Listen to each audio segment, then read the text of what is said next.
Welcome back, parents. Jordan Langdon here with you again for another episode of the Families of Character Show. This time I've got my husband back on the show. Welcome, Josh Langdon. No, thank you, Jordan.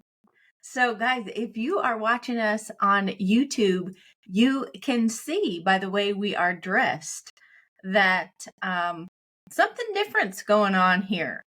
So we are actually recording this from Inverness, Scotland. Yes, that's right. We are like halfway across the world from where we live and decided, we're on a trip. We're traveling. We're on vacation. And we need to talk about whether it's worth it or not to travel when you have young kids. Now, our kids are 17 and a half, 11, and 9 at the time of this recording. And so they're not necessarily really young, but we still have kids at home. And so on this particular trip, we do not have our kids with us. But quite a bit has transpired since the time that we planned this trip and then left to go on this trip. Isn't that true? Yeah, that's 100% true. Yes. Why don't you kind of start us off by talking about what happened just even the day before we left town? Well, your grandfather passed away. So that's what kind of happened, throwing us into a little bit of a unknown situation to what are we going to do? How are we going to adjust to this? Where do we go? Do we even go? So that happened, and I think was a pretty big part of the unfolding of a lot of different events. Absolutely. You know how it is, parents, when you plan these trips and for us, when we go out of town or out of the country without our children, there's a lot of preparation that goes into outlining who's going to take care of our kids. Sometimes it's one grandparent, sometimes it's two grandparents handing off to the other one, depending on how long we're gone. And the list of where they need to go and where they need to be and what uniform they need to wear on each day, depending on what little school program they're going to or, activity that they need to be at. It takes a lot. I joke sometimes that it takes sometimes more time to put together the whole list of activities and the calendar for whoever's caring for our kids than it does to actually go on the trip. So that's true. As Josh said, when the day before we were ready to leave, which was my birthday, so we were kind of celebrating my birthday and packing all at the same time, we got the news that my grandfather had passed away. And it was suddenly. He wasn't in the hospital, and we weren't really expecting it. And so obviously that's very sad. And, I wanted to definitely support my mom. That was her dad who passed away. And she was the one that was supposed to come take care of our kids. So she felt awful that this was happening. Number one, she lost her father, but also just had been looking forward to coming to spend 2 weeks with our kids and had planned out all kinds of food she was going to bring and what activities they were going to do and how they were, probably going to eat donuts for every meal. What ice cream they were going to have for breakfast. Exactly. And then all of a sudden we had to change plans. She had to change plans as well. And so we got to talking about what should we do? Is there a right answer?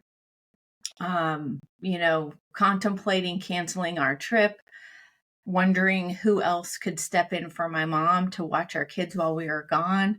Our kids are kind of shook up by the news too. And so it was really sort of a crossroads for us. And I think, normally this kind of thing would really kind of freak me out because I'm a type A person and it's like, wait, what? Plan A is out the window. Now what? But we work together as a team. We really worked together as a team to look at the facts. I think when I was a little bit emotional about the news of my grandfather passing away, you were very empathetic towards that and wanted to spend time and just kind of validating the loss, but also were instrumental in kind of listing out the facts, right? The information we knew at the time, and then the decisions that we need to make in a pretty short amount of time to get out of town or to cancel our trip altogether. Yeah, I think one of the things about that particular an emotional situation that happened with you, I had to kind of step into the decision making role almost by myself because you were working with that side of things. And with this particular instance, there's a time clock. I mean, the plane was leaving the next morning, so we had to execute and get done what we needed to get done while taking a multitude of factors into consideration to make sure that we're doing what's right for pretty much everyone that was involved. Absolutely. And this required us to make phone calls to my mom and even to my dad to just say, "Hey, where are you guys with all of this? What do you think about us still going to Scotland or canceling our trip? What would you be most comfortable with?" And they were very supportive. They said, "You know what? Grandpa would love for you to go on this trip. He would never want you to miss this. And we certainly understand. You've had this plan for a long time. We just, want to support however we can, you making sure that your kids are taken care of so you don't have to worry about that while you're gone." And so just a whole host of little incidences have happened over this, period of 24 hours. So our backup option was, hopefully you can't hear that. There's a leaf blower in the background. They're cleaning up the grounds of our hotel. And so pardon us if there's a little bit of a buzzing in the background, but it's fall here. And so they're cleaning up all the leaves. It's beautiful. But they certainly have quite a job ahead of them to get all these leaves picked up. But anyway, Josh's parents were going to step in for my parents and coming to our house to take care of our kids. And then Josh's mom, missed a step going down the stairs and hurt her knee and can really hardly walk right now. And so we're like, okay, grandma number 2 is down. So now what? Well, Josh's dad stepped up to the plate. And if you haven't heard Josh's dad on the podcast, you've got to listen to the episode with Jerry Langdon, top-notch guy. He said, "I can do it. I can come to Denver from Nebraska and stand in and do whatever's needed." And so we thought, well, why not? He's perfectly capable. The kids absolutely love him. And so let's do it. It's not grandma.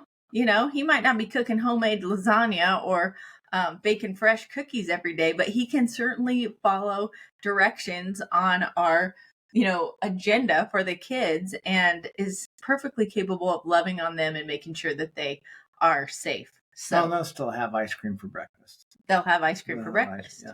Absolutely. So there were just so many, times where we had to just sort of surrender to the process and the situation and just go, you know what is the best option we have here? And whatever decision we make, we need to make it with 100% certainty and just go with it. So here we are in Scotland. We're in Scotland. We are in Scotland. We've been here, I guess we have a couple days left, 3 days left. It's a little bit of a blur. Scotland is 7 hours time difference from Denver. Well, 7 hours when we started, then they rolled the clocks back, so now it's 6 hours different. So a lot of interesting experiences. Oh, right. Another wrench in the system. That's right. It was fall, what's it called? Fall back. Daylight savings time. Yeah. And so that threw another hour off in the situation. So we're trying to communicate with our kids, but it's like, 2 a.m. there when it's, breakfast time here or whatever. And it's just kind of been an interesting process. We're laughing over here because what else can we do? We'll have fish and chips when we're done here, I guess. Yeah. Have a scotch and some fish and chips and call it good, right? That's right. So how about the other incident that happened while we were here? The other incident that happened while we were here, did we get a phone call or did we get a text message? It was a text message. Oh, a text message saying, yeah, Parker said, I need you guys to call me, or what was it? Call me or something? I can't remember, but it was contact me as soon as you can. So we gave him a call, and he had backed out from Jordan's cousin's garage with our car. One of the back doors was open and it hit the side of the garage and bent the wrong way. And this is right before the funeral. Yes, this was the morning of my grandfather's funeral. Our 17-year-old son, we left him in charge of our little ones, 9 and 11. And he was charged with a pretty big task. And we knew he was up for it. It was okay. He's a responsible young man. And so we said, listen, son, we cannot be at the funeral. So we need you to represent our family and drive, 8 hours down the highway with your brother and sister in our car and attend the funeral and help out in whatever way you can. Reading at the funeral, helping out with serving or whatever it is that you can do. And he said, I got it. I'm definitely up for this. And we can do that. I can handle this. And he did. He made his way there with them perfectly fine. He said, guess what? The kids didn't even fight. It was great. We all did a great job. We stopped for, drive through on our way and made it safely. And then they stayed the night. The next morning, we're getting ready to go to the funeral and had this incident where he's backing out of the garage and basically, in a way, kind of tore the back door off of our car, so to speak. So the car door would not shut properly. And so At all, right? No, it would not shut. It wouldn't stay closed. Well, this meant, in a couple days, he had to bring our kids from Nebraska back to Denver. And obviously, you can't drive a car when the door's hanging open, especially when it's, another fun little snag. It snowed. So it was like 20 some degrees. There was snow coming down. The roads were supposed to be icy, and he needed to get our kids back home. So a lot going on. A lot going on. So is it worth it? Is it? That's what we kept asking ourselves. Should we have come on this trip? Well, guess what? We were already here. So what's the point of entertaining that thought, right? So there was a lot of what I call, as a therapist, opportunities to, kind of turn your mind over, right? Just to go from kind of turning that dial from where you're kind of denying reality, like, did this really just happen? To acceptance. So there's that dial where if you stay on denying your reality, I cannot believe our son did this with the car, or this happened with the car, or I can't believe my grandpa just died.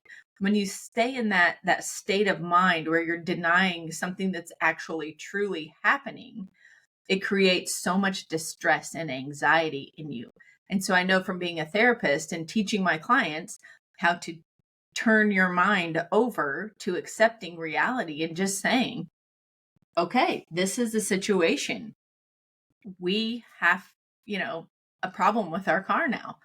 Then you're able to move to a solution focused kind of attitude or mindset about that. So we have been totally challenged. Yeah. But I think it's good also to recognize that through our work as families of character, right? We told Parker that he could he could be responsible for this, and that he used the resources that he had in the town that he was in to figure out how to get home. And then he stopped at Grandma and Grandpa's house on the way home, had fun there, I'm assuming. Just have to make that assumption. And then they all drove back to Denver, and we have a friend that does auto work, and Parker took it upon himself, without even being asked, to go get a quote on how much this was cost to fix. So I think when we look at this in the spectrum of the whole family, not just travel, but in the whole family, we have to say he did take initiative and he took responsibility for his actions. And I think that's what's really awesome. Yeah, we were frustrated, angry, because we don't want our back door broken on the car. I mean, that makes sense. But on the other hand, his fortitude to do what was right and what was just immediately thereafter is a fantastic it's on Parker that he did a great job. It really is. Yeah, we were really surprised, not surprised, I guess, but just grateful that, as a 17-year-old, he just took control of the situation and did what he could in order to get the outcome that he needed with the resources that he had. And I credit that a lot again to the fact that we've been doing these family huddles every week for since 2019, where we get together and we talk about the calendar, we talk about what's coming up next, and we get everybody oriented to, hey, you guys have to go to grandma and grandpa's by yourself, across the state before we leave, and just prepping them, and them also having the opportunity to kind of ask us, hey, what should we do in this situation, or we're planning on this, what do you think about this idea? Just a couple years of getting together once a week to really make sure that we as a family are on the same page about what's coming next, and just this history of planning and preparing for what's coming has really manifested itself in Parker being able to take over when we're not home. And that's just kind of like a dream for us. I Oh, mean, yeah. I think it's a dream for a lot of people. yeah. I mean, just having that stepping into the spot that needs to be stepped into. But there's work involved with it. That's I think the biggest part is there's work. This wouldn't have worked if we just would have expected it without giving him tests along the way, having him have the opportunity to step into the role of family leadership, whether that's by starting off a family meeting with prayer, or having him introduce other people first, or something like that. Giving him an opportunity to engage in that way, I think, is really helpful, because that gives them practice, Mm. so that when something like this happens, they're not completely um, in the dark about what do I need to do? How do I take control of this situation and kind of get done what needs to get done? Yeah, I'm glad you brought that up, because as you were talking about just practice and kind of the small steps and giving him little responsibilities all along the way, that really built up to this like apex of, okay, man, there's a kind of an emergency situation here. Now you've got to think on your feet. We've, since he turned 16 and got his license, he's had a fender bender, and I think like one of his tires, blew out. So he's had a couple incidences with since starting driving, but we've also given him the responsibility of taking, our daughter who's 9 to gymnastics once or twice a week. And so he's been used to driving in the car with our kids by himself as well. And so, at the time, it doesn't seem like, I guess, when you task him with that sort of a responsibility with something small, it doesn't, you don't think as a parent that, like, oh, this is going to come in really handy one day. You're just like, hey, we have another driver. We need some help. We can't be everywhere at once. But like you said, giving him responsibilities in the kitchen. Hey, buddy, we need you to make dinner once or twice a week. I'm sure that too is going to come in handy down the road, if there's a situation that calls for him to step in and to help out, or to cook a meal for 10 people who are, cleaning up a hurricane, or who knows, how these small responsibilities over time are going to really help these kids be prepared for anything that happens in the future. Yeah, I think also on the flip side of it, knowing that he was starting to take control and be responsible for his actions allowed us to continue to enjoy our trip in Scotland. Right? Because that could have derailed the whole thing, where we were just quit doing all the things that we had already scheduled and been like, oh, we have to be the ones that take on this from the other side of the planet, right? It's like, no, because we have experienced him in a leadership role. We knew that he had the capacity 100% to resolve this. Now, I mean, he was in a tough spot because he still was dealing with the funeral, being in a different town. So, I mean, it was tough for him too, I'm sure. But it also gave us some comfort to say, okay, Now we're going to go look at a castle, and we're going to do castle-y type things, which is a word. Yeah, we're going to do a lot of castle stuff, and have confidence in him. And also, just out of this, it also gives a great example of Aniston and Lincoln watching Parker take Mm, leadership and take ownership of his actions. There's a lot of good that's actually coming out of this broken door in Scotland trip. absolutely. I was just thinking that too. I mean, I have to tell you, we were is sitting on our bed in our hotel room in Edinburgh and got this call. And he said, this is what happened with the car door, and now it won't shut. We both just sat there, and there was like a solid 45 seconds of silence because neither of us had a verbal reaction. I think we were both fighting our reality, going, is this real? Is this some prank? Like, are they going to say April Fools, even though it's, November or whatever? We were in quite shock. And so we joked later. I said, we ought to come up with a phrase for when our kids surprise us with something like this so that we don't, A, yell at them right away and go, what do you mean? Or B, just, I don't know, just say nothing at all like we did. And so I said, maybe we ought to say, just have an auto response that is, I'm sorry, you were breaking up. Can you say that again? That would offer us some time to process what they just told us that we actually heard while they're retelling the story. I don't know if that's the answer or not, but I'm sure it was uncomfortable for our son too, to be like, hello, are you there? I'm sure. It's an uncomfortable call no matter what, friend. Yes, but guys, you never know how you're going to respond to your kids when you hear about something that has kind of blown up while you're away on vacation. And that's okay, right? I mean, we're not supposed to know how to respond to everything that comes at us.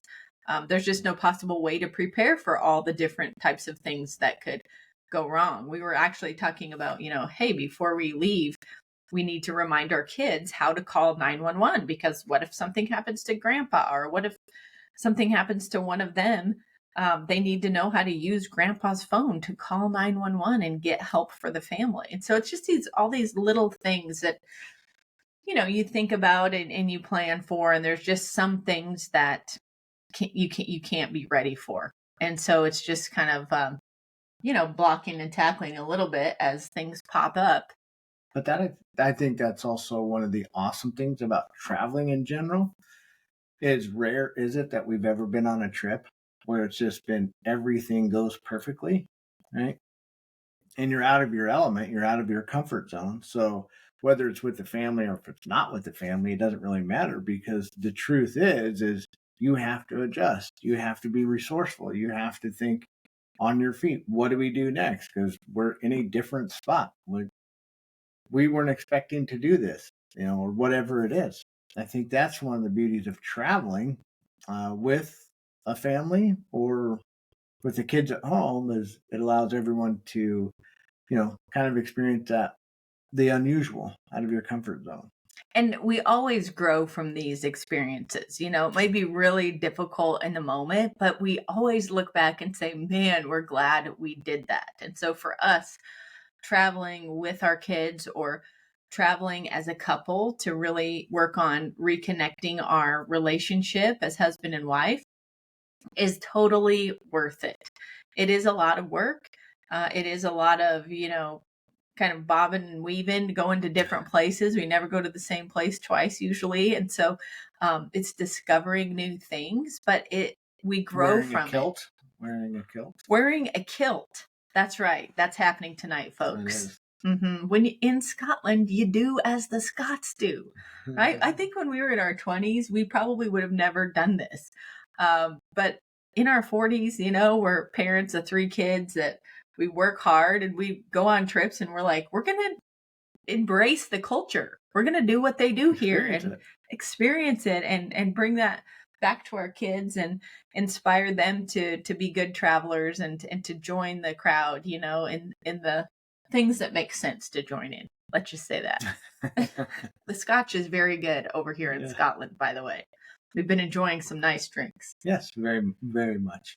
Yes. So I don't know what you think about traveling with your kids, or going on family vacations and what your experience is, but I would encourage you to consider it and to look for the positive in these circumstances.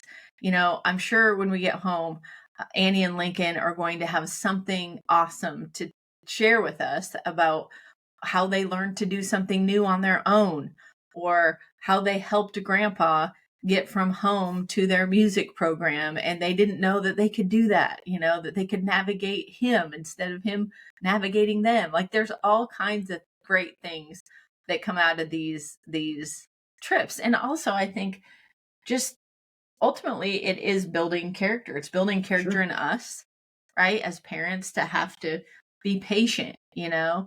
I remember actually during this whole kind of incident with the car, I said, "Oh my gosh, what are we going to do about this? Like when we get home, you have to have the car to drive and I have to have my car to drive and you got to get yourself to work, but if the door isn't open." And Josh just looked at me and he said, "Listen, this is not our problem." And I needed that, you guys. Sometimes I think as women, we just need our husbands to jump in and say, just stop for a second. We don't have to sit here and get this all figured out. This is an accident that he had. And so we're going to bounce the ball back in his court and we're going to allow him to fumble around a little bit until he figures out a solution to this. And in the meantime, we're not going to just sit here in our room and fret over it. And so as a couple, just being able to communicate and recognize like, hey, I need you to jump in here, right? What I want to do is probably not going to be the best for our son in this circumstance. And so I need you to kind of tag in and take over. Oh yeah, 100%. And I was very appreciative of you doing that. You reminded me when I was texting Parker back and forth about the details of it. He said, "Just stop. These details don't matter. Who is doing what at the time or whatever, it doesn't matter. The incident happened. And so, once again, let's just stick to the facts, deliver the situation back to him, and then with full confidence, expect him to deliver some solutions to us. And we've got to unhook from the emotional side of that. And I needed that big time. So thank you. Oh, you're welcome. I tried. It's been a really fun time here in Scotland. If you guys ever get a chance to travel out of the country, it's such a wonderful experience. We actually met up with a couple down at the pub last night, and they were from Minnesota. What? Like and then those people that we met in Edinburgh from London. Oh, that was a hoot of a conversation. Oh yeah. That's right. We walked into this pub right across from the Edinburgh Castle, and there were no tables available. All the tables were taken, and so we thought, okay, we could grab a drink and stand kind of by the wall until something frees up. And this sweet couple, probably in their 60s, they said, "Come on and sit down by us." And so they moved over and cleared a couple places for us, and it was wonderful. We could have just stuck to ourselves and just talked amongst ourselves, but we just jumped right in and said, "Hey, where are you from? And what brought you over here? How many times have you been to Edinburgh?" And it was a lovely conversation. Oh, it was a fantastic conversation. The cool part about that conversation was just the simple fact that they were sitting as two in a spot that had five. And to just the invite over, I thought was the coolest part. And it just broke the ice to have a conversation. They have family in Chicago. They like going to Chicago. And then when the family from Chicago goes over to London, they always go to the southern part of the UK to just relax and enjoy the ocean. So, it was a great conversation, which those are the experiences when you travel that you get, right? You get those experiences of a different culture, different perspective, different way of life, and all that you can't get. It's awesome, and I think even within the United States, I'm sure you've talked about our 50-state road trip before. Uh, we go to California, Death Valley. We go to Las Vegas. We go to the Southeast and that culture down there, and then the Idaho, Montana culture. So there's different cultures even within the United States. So it doesn't have to be international travel. Probably within your own backyard, you're not far from a different culture that can teach you a lot.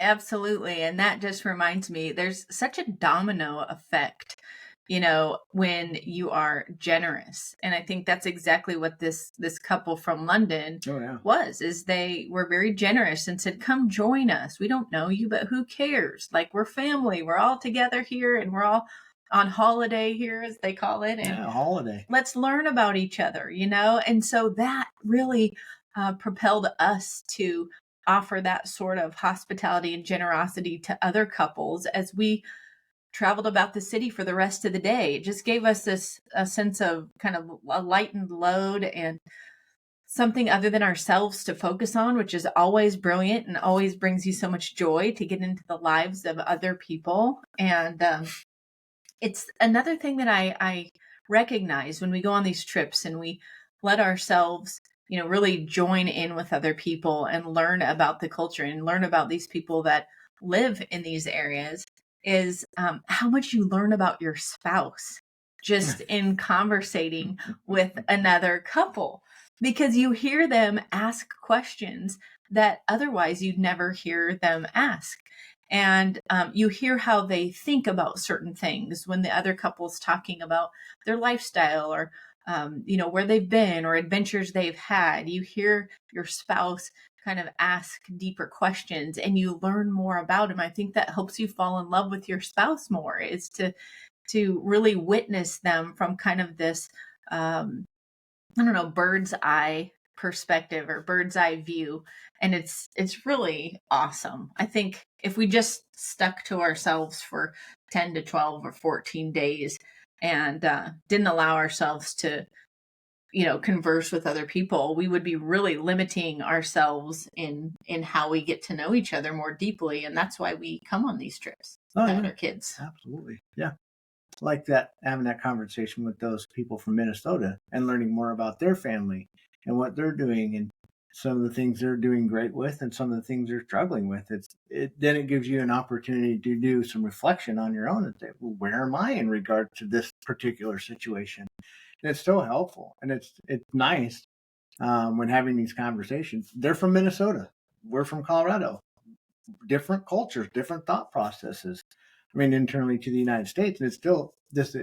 That was a really awesome conversation that we had. I appreciated that conversation. It was. They were talking about having a newly blended family and kids from 8 all the way up to 16, and just what it's like to put two families together and some of the challenges of that. And, we shared our own experience about having a weekly family huddle where we talk about what's coming on the calendar and then we get together on a common goal that we're all going to work towards for the next week. And then we circle back to that goal in our next family huddle. And they were like, this is awesome. We're going to try this because we really want to unify our families since we've put these two families together. And we've been thinking of ways to do that. But this family huddle, I really like it.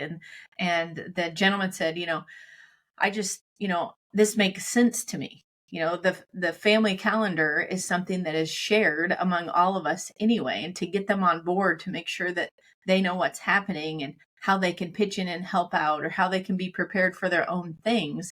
This is like, I totally could get behind this. And so they said, thank you for sharing your experience. And again, we could have sat at that bar and had our drink and went back to our room and just minded our own business. But there's this spirit of community really wherever you go. And it's so important for us parents to be in community with other people who are raising kids at the same time so that we can learn from them and they can learn from us.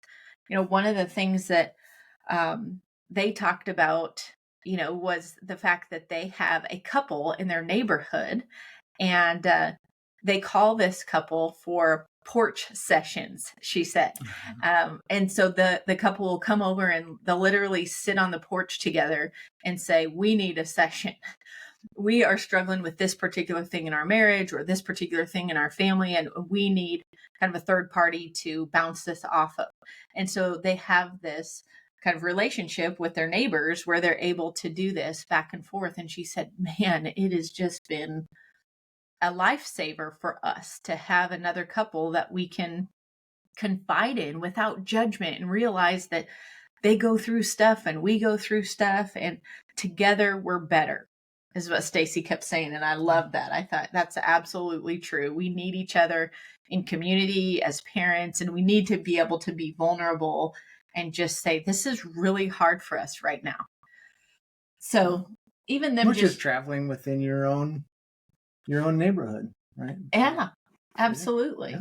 It's getting to know the resources in your own community and being willing to just kind of let that wall down. If you feel like you're guarded or you're not sure you want to share the struggles you're going through in parenting, I just encourage you to try it. Just try it with someone that seems safe already, and then you'll realize how much easier it gets over time to just continue to share with people and really open up. Yeah, absolutely. 100%. One of the things that we agree upon in our relationship and talk about, and I would encourage you also who are listening to consider, when you do share something about your family, it's good to talk to your spouse first or your kids and say, hey, do you mind if I share this particular story?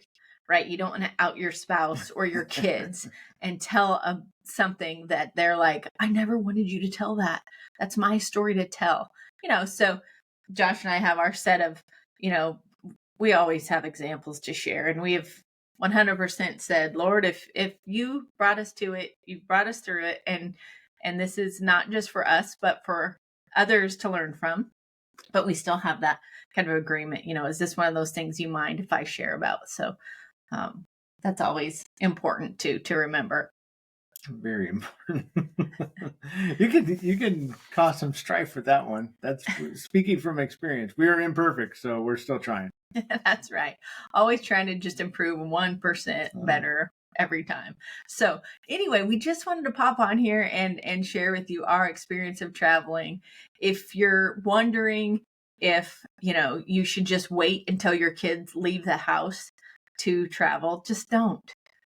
I would recommend you not wait, because even through the challenges, the trials, the tribulations, the odd experiences, the one-off things you could never imagine, your daughter throwing up all over the back of the nice rental car, like minutes before the valet guy opens the door to welcome you to the resort.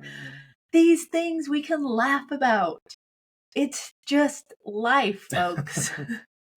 So it's a real story, by the way. That's a very real story. It's a very real story. A matter of fact, in that story, I just calmly asked for a towel. They handed me one. We wrapped our daughter in it and quickly jumped out of the car. And the next valet person said, oh, you've already been down to the beach? And we all just kind of went, yes. We've definitely been somewhere. We've been somewhere. And we scooped her up and took her to the room and showered her off. Poor girl. But sometimes you get sick in flight, and that, that just happens. Culminates, 30 minutes later when you're pulling up to your place. So yeah, like Josh said, whether it's locally or doing a little staycation to practice staying in a hotel and what that would be like with your kids, we recommend that. That's a great thing. If you can get a good deal on a hotel, 2 miles from your house, it's got a little pool or a hot tub, and you want to try out traveling with your kids there, do it. Do it. There'll be so much joy involved in it and so many struggles and weird things that you'll come out going, okay, we're prepared. We know how to do something different next time. Or we're ill prepared. Yes. And now we need to learn as a family. That's right. Or, hey, that worked as planned. Or you might also think, we got to have a backup plan. Right? That's something that we learned from this trip, right? Is you think you have all your bases covered, but you should have a backup babysitter if you're not taking your kids with you, right? So if plan A falls through, you got plan B keyed up and ready to go. And then contingency plans. Yes. Another fun kind of concept or phrase that we use in our house is an after action review. Okay. Where does that come from? Is that a military term? That's a military term. Okay. Yes, which means what?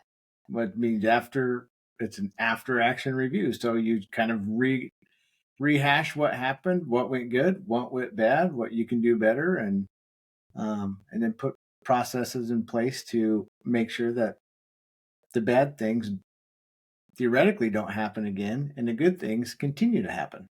Yes. So post trip, you can sit down at your Sunday evening, family huddle and do a little AAR, after action review, and say, okay, guys, let's go around the room.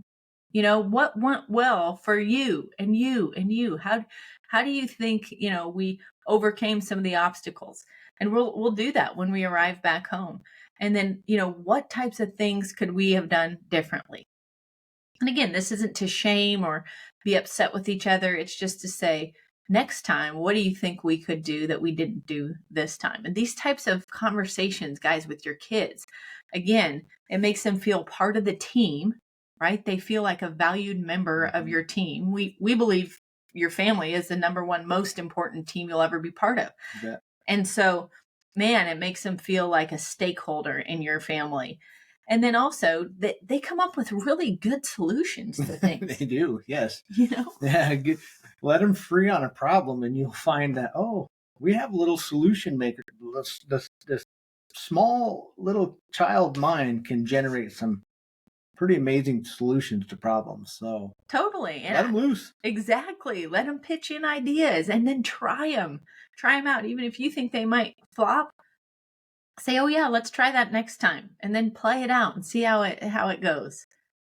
There's excitement and adventure in all of this, guys. And that's the thing. I think that's the key takeaway, is just perspective, right?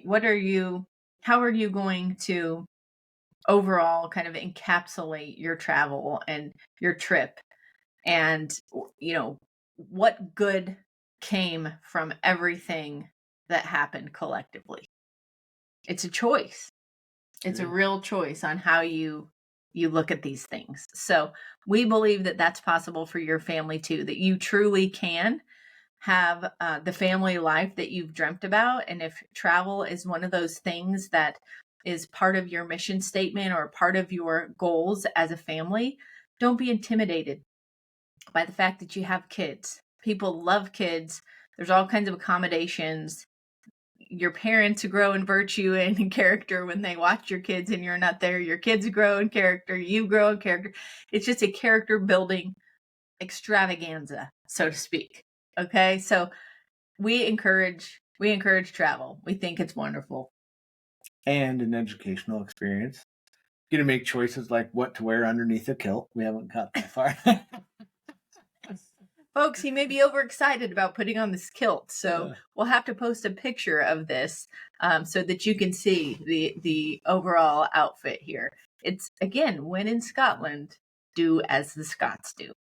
Guys, if you are interested in having us come alongside you and guide you in a bit of parent coaching, please go to our website and check out our current coaching options for parents. We've done a 6-week coaching course and are going to continue doing these live over Zoom from the comfort of your own home. So not webinar based, but true life coaching. I've been a counselor for 20 years. I've worked with couples and families and totally 100% believe in prioritizing your marriage and uniting your family. And we have some processes that we've put in place for our own Team Langdon here. And it's worked beautifully in getting us more on the same page as a couple and really prioritizing our relationship and getting intimacy back and just fun and laughter and being friends again. And then also helping our kids to kind of level up in their level of responsibility and their, place in our family as a good team player. So Would love to have you join us for that couples coaching, that parent coaching that we have available. So you can go to familiesofcharacter.com and check out those options on our shop page. Also, if you're interested in making a donation to our organization, we are a nonprofit, and so we rely on the support of donors. That's something that people think about at this time of year, is giving making a tax deductible donation to a nonprofit organization. We would love to have your support. Again, you can go to familiesofcharacter.com and hit the donate tab. So we have had a blast recording this little session from Inverness, Scotland, and we're going to come to you again in just one short week or so. So tune in every Tuesday for new episodes, and we will catch you on another episode of the Families of Character show. I'd like to